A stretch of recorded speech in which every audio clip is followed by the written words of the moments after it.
Hello everyone, welcome to my channel success education point with Sapna. इस video में आज हम देखेंगे सोशल साइंस क्लास 10 का चैप्टर नंबर 2 है संघवाद। ये आपकी पॉलिटिकल साइंस की बुक से है, चैप्टर नंबर 2। इसके आज हम क्वेश्चन आंसर देखेंगे इस वीडियो में। आपकी जो हिस्ट्री और ज्योग्राफी की बुक है वो हम पहले ही कंप्लीट कर चुके हैं। प्लेलिस्ट में आप देखेंगे तो आपको सारी वीडियोस मिल जाएंगी, तो प्लेलिस्ट में जाकर आप ज़रूर देखें। इसलिए चैनल को सब्सक्राइब जरूर करें, साथ ही में बेल आइकन को प्रेस करें जिससे आने वाली नेक्स्ट वीडियो की नोटिफिकेशन आप तक तुरंत पहुंच सके। साथ ही साथ वीडियो को लाइक और फ्रेंड्स के साथ शेयर जरूर करें। सबसे पहला प्रश्न है, भारत के संघीय व्यवस्था में बेल्जियम से मिलते जुलते एक विशेषता और उससे अलग एक विशेषता को बताइए। एक तो समान बतानी है और एक असमान विशेषता बतानी है।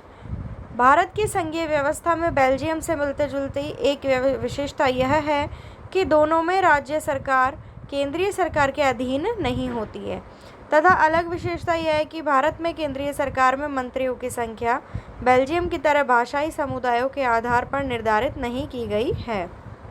सेकंड, शासन के संघीय और एकात्मक स्वरूपों में क्या क्या मुख्य अंतर है, उदाहरणों के माध्यम से स्पष्ट करें। तो इसका पहला पॉइंट है, संघीय शासन व्यवस्था में 2 स्तर पर सरकारें होती हैं। सत्ता के इन दोनों स्तरों की सरकारें अपने अपने स्तर पर स्वतंत्र होकर कार्य करती है, मतलब कोई किसी के कार्य में क्या नहीं करता, हस्तक्षेप नहीं करता, स्वतंत्र होती है ये कार्य करने के लिए। इसमें राज्य सरकारों को भी शक्तियां संविधान से ही प्राप्त होती हैं। इसी का सेकंड पॉइंट, दूसरे एकात्मक शासन में केंद्रीय सरकार प्रांतीय सरकारों को आदेश दे सकती है, लेकिन संघीय व्यवस्था में केंद्रीय सरकार राज्य या प्रांतीय सरकार को कुछ खास करने का आदेश नहीं दे सकती। एग्जाम्पल देखिए, उदाहरण के लिए भारत, संयुक्त राज्य America, Canada, Switzerland, Australia, Brazil आदि देशों में कौन सा शासन है, संघीय शासन है। लेकिन फ्रांस, ब्रिटेन, जापान आदि देशों में एकात्मक शासन व्यवस्था है। अगला, 1992 के संविधान संशोधन के पहले और बाद के स्थानीय शासन के 2 महत्वपूर्ण अंतरों को बताएं। 1992 के संविधान संशोधन के पहले और बाद के स्थानीय शासन के 2 महत्वपूर्ण अंतर निम्नलिखित हैं। पहला पॉइंट है संवैधानिक मान्यता। सन 1992 से पहले स्थानीय शासन को संवैधानिक मान्यता प्राप्त नहीं थी, लेकिन 1992 के संशोधनों के बाद स्थानीय शासन संस्थाओं को संविधान की 11वीं तथा 12वीं अनुसूचियों में शामिल करके असंवैधानिक मान्यता प्रदान कर दी गई है। सेकंड है महिलाओं को आरक्षण की व्यवस्था। 1992 के पहले स्थानीय शासन व्यवस्थाओं संस्थाओं में महिलाओं को आरक्षण की कोई व्यवस्था नहीं थी, जबकि 1992 के संविधान संशोधनों के बाद स्थानीय शासन संस्थाओं में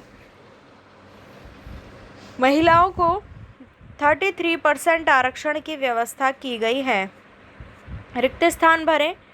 इसमें पहला जो रिक्त स्थान में आपके आएगा, 7 आकर संघ बनाने की, डायरेक्ट मैंने यहाँ उत्तर बता दिया है। सेकंड में शक्तिशाली और थर्ड में 7 रहकर संघ बनाने।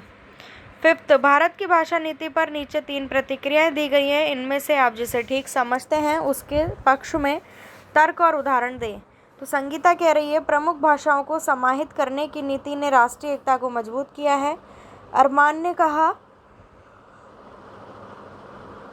भाषा के आधार पर राज्यों के गठन ने हमें बांट दिया है, हम इसी कारण अपने भाषा के प्रति सचेत हो गए हैं। हरीश ने कहा, इस नीति ने अन्य भाषाओं के ऊपर अंग्रेजी के प्रभुत्व को मजबूत करने भर का काम किया है।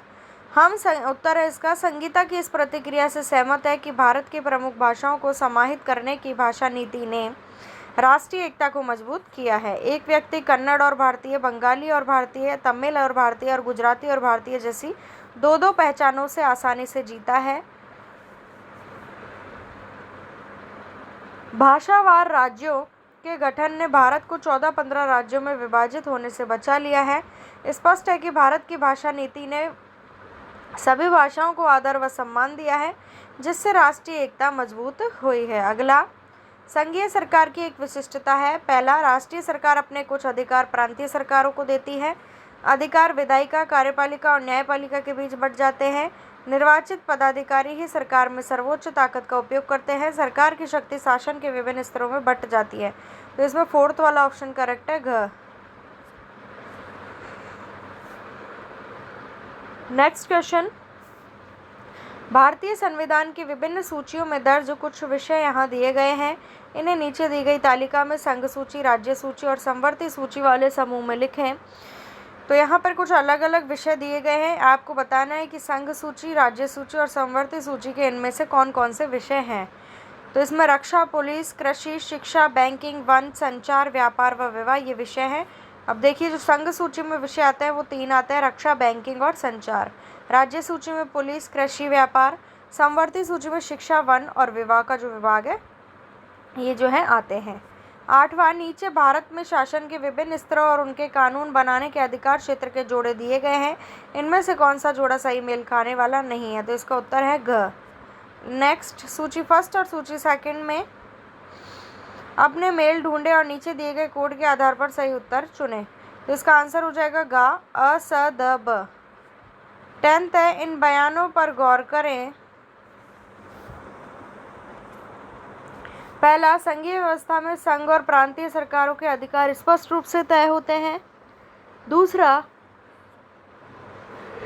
भारत एक संघ है क्योंकि केंद्र और राज्य सरकारों के अधिकार संविधान में स्पष्ट रूप से दर्ज है और अपने अपने विषयों पर उनका स्पष्ट अधिकार है। तीसरा, श्रीलंका में संघीय व्यवस्था है क्योंकि उसे प्रांतों में बांट दिया गया है। और चौथा, भारत में संघीय व्यवस्था नहीं रही क्योंकि राज्यों के कुछ अधिकार स्थानीय शासन की इकाइयों में बांट दिए गए हैं। ऊपर दिए गए बयानों में से कौन सा सही है। तो इसका उत्तर होगा गा, अ और ब। अ और ब जो है ये दोनों ही सही हैं। ठीक है, तो ये थी हमारी आज की वीडियो को लाइक, शेयर और चैनल को सब्सक्राइब जरूर करें। मिलती हूँ नेक्स्ट वीडियो में। Thank you for watching my video.